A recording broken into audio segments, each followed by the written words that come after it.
Wabarakatuh. Halo teman-teman semua, nama saya Nadia Putri Lestari, mahasiswa aktif Teknologi Industri Pertanian, Universitas Padjadjaran, Angkatan 2018.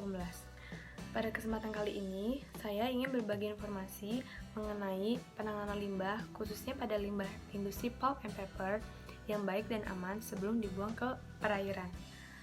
Industri pulp and paper merupakan salah satu jenis industri terbesar di dunia dengan menghasilkan 178 juta ton pulp, 278 juta ton kertas dan karton, serta menghabiskan 670 juta ton kayu. Di Indonesia, industri pulp and paper memberikan kontribusi yang besar bagi ekspor non-migas, tetapi di balik itu juga menyumbang kerusakan terbesar bagi ekosistem perairan. Karena industri pulp and paper ini memerlukan pasokan air dalam jumlah yang besar dalam setiap lini operasinya. Nah, saya memilih studi kasus mengenai penanganan limbah industri pulp and papernya di PT Indah Kiat Pulp and Paper. PT Indah Kiat Pulp and Paper merupakan salah satu industri pulp and paper terbesar di Indonesia yang memiliki fasilitas produksi di Perawang Riau, Tangerang, dan Serang, Banten.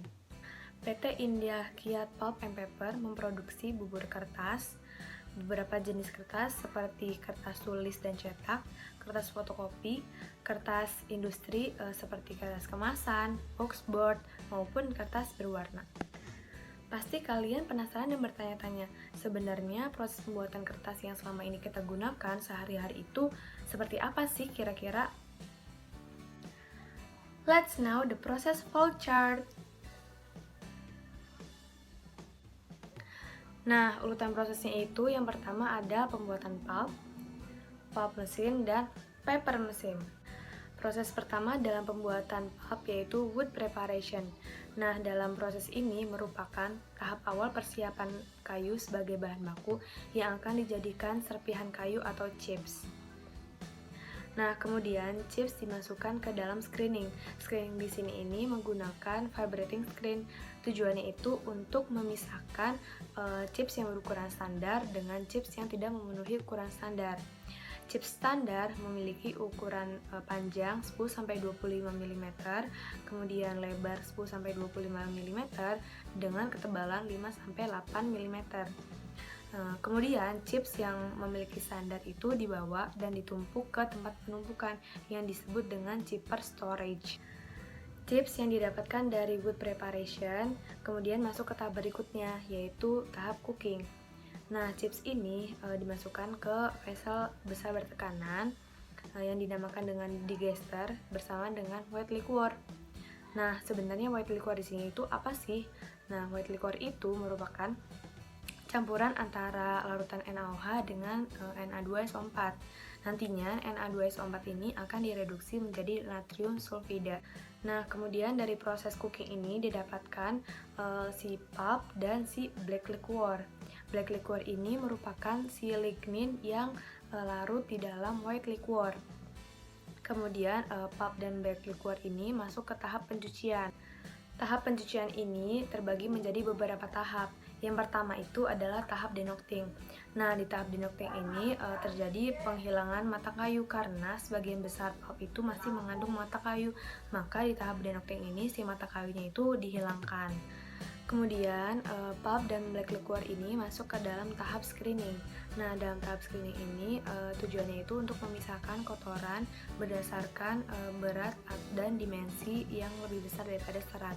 Alat yang digunakan dalam proses screening ini adalah pleaser screen. Nah, kemudian pulp dan black liquor ini dipisahkan kemudian dikirimkan ke tahap pencucian.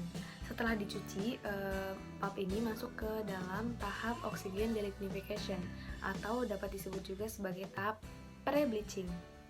Nah, pre-bleaching di sini bertujuan untuk menurunkan kadar lignin dalam pulp sebelum dilakukan pemucatan atau pemutihan. Bahan kimia yang digunakan dalam tahap oxygen delignification ini adalah oksigen dan larutan NaOH. Kemudian dari tahap pre-bleaching atau oxygen delignification ini didapatkan produk yang dinamakan dengan unbleached pulp. Nah, tahap berikutnya yaitu tahap bleaching, di mana unbleached pulp ini akan dilakukan pemutihan atau pemucatan. Tujuan dari tahap bleaching ini adalah untuk meningkatkan kecerahan, untuk meningkatkan kebersihan, dan mengurangi kotoran-kotoran yang ada di unbleached pulp tersebut. Nah, tahap bleaching di sini itu terbagi atas 4 tahap. Yang pertama itu adalah tahap DO atau tahap klorinasi. Nah, tahap klorinasi ini menggunakan bahan pengelantan yaitu Cl dan ClO2, di mana Cl dan ClO2 ini berfungsi untuk mengikat lignin dalam pulp. Setelah dari tahap DO, kemudian masuk ke tahap IOP, yaitu ekstraksi alkali dengan menggunakan bahan pengelantan yaitu oksigen, NaOH, dan asam peroksida atau H2O2 yang berfungsi untuk mengikat senyawa organik yang terkandung di dalam pulp. Nah, setelah dari tahap IOP atau ekstraksi alkali, kemudian masuk ke tahap D1. Nah, di tahap D1 ini atau tahap pemutihan kembali ini sama menggunakan bahan penggelantan yaitu ClO2 yang berfungsi untuk mengikat lignin yang terkandung di dalam pulp. Tahap berikutnya yaitu tahap D2. Nah, tahap D2 ini sama dengan tahap D1, yaitu menggunakan bahan penggelantan ClO2 yang berfungsi untuk mengikat lignin yang berada di dalam pulp. Nah, dari tahap bleaching ini didapatkan produk yang dinamakan dengan bleached pulp. Nah, bleached pulp ini kemudian masuk ke dalam si pulp mesin. Pulp mesin berfungsi untuk memisahkan air dari bubur pulp secara efisien dan mengubah suspensi pulp menjadi lembaran dengan kadar air 10%. Tahap yang pertama yaitu tahap screening, yaitu tahap penyaringan dan membentuk serat yang lebih homogen tanpa adanya pengotor halus maupun kasar. Dari tahap screening kemudian masuk ke tahap dewatering. Nah, di tahap dewatering ini terjadi pengurangan kadar air dari bubur serat atau fiber serta proses pembuatan lembaran pulp. Dalam tahap ini, pulp dari proses screening akan dipres banyak 2 kali menggunakan mesin pres yang disebut dengan niprol. Nah, tujuan dari pengepresan niprol ini adalah untuk mengeluarkan air dari lembaran pulp sehingga didapatkan lembaran pulp yang lebih padat dan lebih kuat. Dari proses dewatering kemudian masuk ke dalam proses drying. Nah, pada proses drying ini merupakan tahap pengeringan pulp menggunakan udara panas dengan menghembuskan ke permukaan bagian atas dan bagian bawah lembaran pulp. Lembaran pulp dari proses drying kemudian masuk ke cutter leboy. Nah, di dalam cutter leboy ini terjadi pemotongan pulp dengan ukuran tertentu kemudian ditumpuk menjadi bale. Nah, tahap selanjutnya yaitu bale handling. Bale handling ini merupakan tahap akhir dari proses pulp mesin di mana akan terjadi pengemasan dan proses pemotongan. Nah, lembaran pulp yang sudah ditumpuk kemudian ditekan untuk lebih mudah dalam proses pengunitan dan pengemasan. Nah, dari proses pembuatan pulp mesin kemudian kita masuk ke dalam proses pembuatan kertas. Check it out! Nah, tahap awalnya itu si bleached pulp masuk ke dalam proses stock preparation. Nah, bagian stock preparation ini berfungsi untuk meramu bahan baku seperti menambahkan pewarna, menambahkan zat retensi maupun menambahkan filler. Nah, bahan baku yang keluar dari stock preparation dinamakan dengan stock. Dari stock preparation sebelum masuk ke headbox dibersihkan terlebih dahulu menggunakan si cleaner. Dari cleaner masuk ke dalam headbox berfungsi untuk membentuk lembaran atau formasi di atas Fourdrinier table. Fourdrinier table di sini itu berfungsi untuk membuang air yang terkandung di dalam stok. Dari proses Fourdrinier table ini didapatkan produk yang dinamakan dengan wet atau kertas basah. Dari Fourdrinier table itu kemudian masuk ke dalam press part. Prinsip kerja dari press part ini dengan melewatkan si lembaran dan 2 roll berputar yang saling menekan sehingga air di dalam kertas itu akan keluar. Nah, dari tahap respat ini masuk ke tahap drying. Pada tahap drying ini, si lembaran kertas siku akan dilewatkan dan ditempelkan ke beberapa drum silinder panas menggunakan steam. Nah, tujuannya itu adalah untuk mengurangi kadar air pada wet menjadi 6%. Proses drying kemudian masuk ke dalam proses kalender. Bagian kalender ini berfungsi untuk menghasilkan kertas dengan kelembutan dan ketebalan yang sesuai dengan ukuran. Nah, dari tahap kalender masuk ke dalam tahap pop reel. Tahap pop reel ini berfungsi untuk menggulung kertas sehingga didapatkan gulungan raksasa atau jumbo roll yang kemudian nantinya akan dipotong sesuai dengan ukuran pada proses selanjutnya. Dari proses pop reel kemudian masuk ke tahap rewinder atau penggulangan ulang kertas, yaitu gulungan besar yang akan dijadikan gulungan kecil yang akan dipotong sesuai dengan panjang dan lebar tertentu. Dari tahap rewinder kemudian masuk ke tahap finishing atau tahap akhir, yaitu si gulungan dari rewinder ini akan dipotong dan diubah ukuran kertas yang sesuai dengan ukuran kertas dan jenisnya, dan kemudian dilakukan pengemasan kemudian dikirimkan ke customer. Jadi itulah proses pembuatan kertas. Sangat panjang bukan? Nah, dari proses produksi pembuatan kertas di atas tentunya menghasilkan limbah yang sangat banyak dan dapat menimbulkan pencemaran bagi warga di sekitar industri pulp and paper. Nah, warga mengeluh karena hasil perikanan yang merupakan mata pencaharian warga yang tinggal di sekitar sungai tersebut sudah tidak didapati gitu, jarang ditemukan.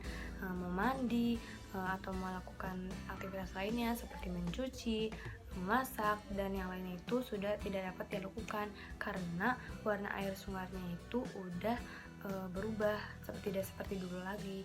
Warna air sungainya itu sekarang menjadi coklat gelap seperti ini. Tidak sedikit juga warga yang mengeluhkan tentang kesehatan mereka. Nah, warga yang tinggal di sekitar sungai itu sebagian besar sudah terkena penyakit kulit karena sungai itu tercemar airnya. PT IKPP memberikan kontribusi beban pencemaran air ke sungai itu sebanyak 83,92%. Sangat bahaya sekali bukan jika tidak dilakukan penanganan limbah terlebih dahulu sebelum dibuang ke perairan. Nah, limbah yang dihasilkan dari proses pembuatan kertas yang berpotensi untuk mencemari lingkungan itu dibagi menjadi 4, yang terdiri dari pertama yaitu limbah cair, seperti contohnya padatan tersuspensi yang mengandung partikel kayu, serat, dan pigmen. Kemudian yang kedua yaitu limbah cair berwarna pekat yang berasal dari lignin dan pewarna kertas. Yang ketiga yaitu senyawa anorganik, contohnya itu seperti NaOH, terus Na2SO4 dan klorin. Nah, yang kedua yaitu partikulat, contohnya itu seperti abu dari pembakaran kayu bakar. Kemudian yang ketiga itu adalah gas. Contohnya itu seperti gas sulfur yang berbau busuk seperti merkaptan dan H2S. Kemudian yang terakhir, yang keempat, yaitu adalah limbah padat. Contohnya itu sludge yang berasal dari pengolahan primer dan sekunder, kemudian limbah potongan kayu. Nah, selanjutnya itu adalah pengolahan limbah cair dari industri pulp and paper pada PT IKPP. Nah, di sini itu aku akan memperlihatkan bagan diagram debit air limbah pada 2016. Nah, debit air limbah yang terolah dari unit wastewater treatment 1 yaitu sebesar 14.048 liter per hari rata-ratanya. Untuk debit air limbah yang terolah maksimumnya itu sebesar 15.650 liter per hari dengan minimumnya itu sebesar 10.074 liter per hari. Pada penanganan limbah ini, saya concern ke pengolahan limbah cair karena limbah cair ini memberikan banyak kontribusi kerusakan lingkungan perairan yang sangat besar dan belum banyak dilakukan pengolahan dan penanganan limbah yang baik dan aman. Nah, penanganan limbah cair secara biologis ini Tujuannya itu untuk mendegradasi atau menguraikan senyawa organik yang terlarut dengan memanfaatkan aktivitas mikroorganisme. Pengolahan secara biologis juga dapat mengurangi kadar racun dan meningkatkan mutu buangan estetika. Contohnya itu seperti bau, rasa, dan warna. Limbah cair ini didapatkan dari stasiun stock preparation dan pulp mesin. Apabila terdapat lahan yang memadai, laguna fakultatif dan laguna aerasi dapat menurunkan 80% BOD buangan pabrik dengan waktu tinggal 10 hari. Nah, limbah cair ini berupa limbah B3 atau bahan berbahaya beracun. Sebelum dibuang ke perairan, limbah ini harus diolah dulu sesuai dengan standar yang diizinkan, baik dari segi pH, COD, BOD, TSS, TDS, DO, atau suspended lainnya. Nah, tahap pertama dalam pengolahan limbah cair itu yaitu air limbah yang dihasilkan dari stasiun stock preparation dan pulp mesin ini dimasukkan ke buffer tank yang ada dalam wastewater treatment plant 2. Nah, sebelum dimasukkan ke buffer tank, terjadi proses screening, yaitu pemisahan antara air limbah dengan partikel atau kotoran yang berukuran besar seperti kayu, plastik, pasir, dan lain-lain. Tujuan dari proses screening itu agar si kotorannya tidak ikut masuk ke dalam proses pengolahan limbah selanjutnya. Dalam proses screening ini menggunakan rotary screen. Nah, di dalam buffer tank itu terjadi equalizing, di mana si air limbah yang dihasilkan dari pulp mesin dan stock preparation ini bersifat homogen, baik dari segi pH, temperatur, maupun konsentrasinya. Nah, dari buffer tank yang ada pada wastewater treatment plant 2, kemudian air limbah itu dimasukkan ke dalam reaktor yang terdapat pada wastewater treatment 1. Nah, dalam tahap ini terjadi proses pengolahan air limbah secara kimia. Di dalam tahap ini itu terjadi proses koagulan dan flokulan dengan menambahkan bahan kimia seperti alum sulfat sebagai koagulan dan ANP atau anionic polymer sebagai flokulan. Nah, fungsi dari koagulan di sini yaitu sebagai penetralisir atau bisa juga sebagai menyatukan partikel-partikel kecil. Nah, sedangkan flokulan di sini itu berfungsi untuk menyatukan partikel-partikel yang sudah disatukan tadi dan dikumpulkan jadi flok. Nah, gunanya agar pada saat proses sedimentasi itu mudah terjadi pengendapan. Kemudian dari reaktor ini masuk ke dalam primary clarifier. Di sini itu terjadi proses sedimentasi air limbah yang dihasilkan dari proses sedimentasi kemudian masuk ke dalam pumping feed. Nah, fungsi dari pumping feed di sini adalah sebagai penampungan sementara dari primary clarifier. Kemudian air dipompa menuju bagian atas cooling tower. Nah, cooling tower di sini itu fungsinya itu untuk menurunkan suhu agar sesuai dengan biotreatment, yaitu berkisar antara 35 sampai 40 derajat Celcius. Dari cooling tower yaitu air limbah yang sudah disesuaikan temperaturnya untuk proses biotreatment kemudian masuk ke dalam anoxic tank. Di sini itu terjadi proses pencampuran antara return sludge yang berasal dari recycle storage tank. Di sini juga terjadi penambahan nutrisi untuk bakteri dari urea yang diambil unsur N-nya, kemudian H3FPO4 yang diambil unsur P-nya, karena unsur N dan P itu merupakan makronutrien untuk bakteri. Dari anoxic tank itu kemudian masuk ke dalam oxic tank. Nah, di sini itu ada aerator yang berfungsi untuk memberikan oksigen kepada bakteri untuk mempermudah penguraian senyawa organik. Nah, kemudian dari oxic tank itu masuk ke dalam secondary clarifier. Nah, di sini itu sebelumnya melewati gate level. Gate level di sini fungsinya itu untuk menurunkan kadar DO atau dissolved oksigen yang terdapat pada proses oxyc reaktor. Kemudian pada secondary clarifier ini terjadi proses sedimentasi di mana terjadi pemisahan antara air limbah dengan lumpur aktif dengan menggunakan gaya gravitasi. Nah, untuk sludge yang pada tahap ini tuh sebagian ada yang dimasukkan ke dalam anoxic tank dan sebagian ada yang dimasukkan ke sludge thickener. Di sini terjadi proses pencampuran antara sludge yang berasal dari sludge thickener dan sludge yang berasal dari primary clarifier. Kemudian, sludge yang berada di dalam sludge storage tank ini dimasukkan ke dalam tahap dehydrator atau tahap dewatering dengan menggunakan bahan kimia CNP, yaitu cationic polymer sebagai flokulan untuk menyatukan partikel-partikel yang membentuk menjadi flok agar sludge mudah dipres. Nah, unit pengolahan limbah cair wastewater treatment 1 di PT Indah Kiat Pulp and Paper itu beroperasi setiap hari dengan waktu operasional kerjanya itu 24 jam. Nah, setelah dilakukan penanganan dan pengolahan limbah cairnya, didapatkan hasilnya itu yang pertama itu BOD. Nih. BOD yang dilakukan penelitian pada tanggal 18 Juli sampai 11 Agustus itu rata-rata debit COD yang keluar itu sebanyak 27 mg per liter. Nah, sedangkan yang maksimumnya itu 71 mg per liter dan minimumnya itu 7 mg per liter.